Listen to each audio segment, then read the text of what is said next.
waxaan u jeedaa warbixinta guud madaxweyne gurmadka inoo yimid horta saas uu ahaa kabacdi haddana dowladda dhexe waxaa nooga yimid bahalahan hambag kan maxaa la yidhaha ha hal falaydaa inoo yimid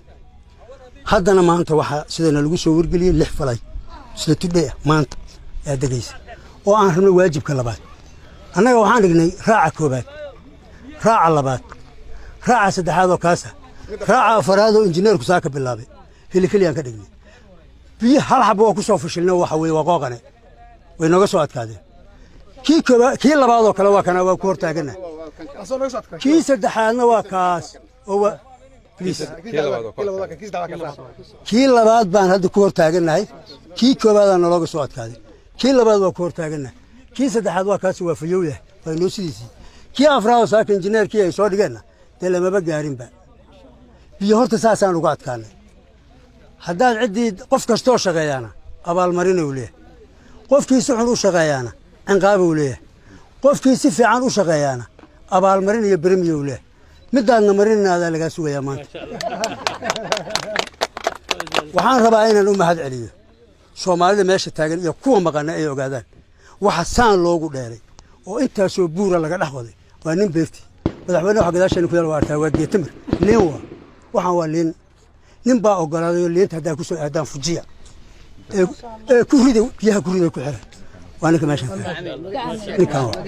beerta intaas la eg ee aad aragtaan ee la sii falay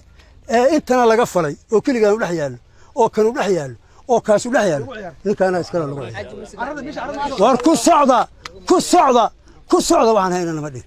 saaka shaqaale intuu isugu yeeray 4 neef oo aryana loo soo qabto bariisna loo soo qabto shaqaalaha shaqaynaa ma sha Allah ganacsatada lacagta haysi iyo kuwa bixinaana kamid ma ninkaasoo tabaal marin gaar oo leh shahaado sharaf ma sha Allah mudan yahay in shahaado sharaf la siiyo sababtu tahay qofkii wuxuu ka shaqeeyay waa in la sheego qofka wax fiican ka shaqeeyay waa in la sheego nimanka ganacsatada guddiga sanadkii horna biyo baxada daadihinay waxay noola shaqeeyeen ilaa xad si aad u macquula waxaa la yidhi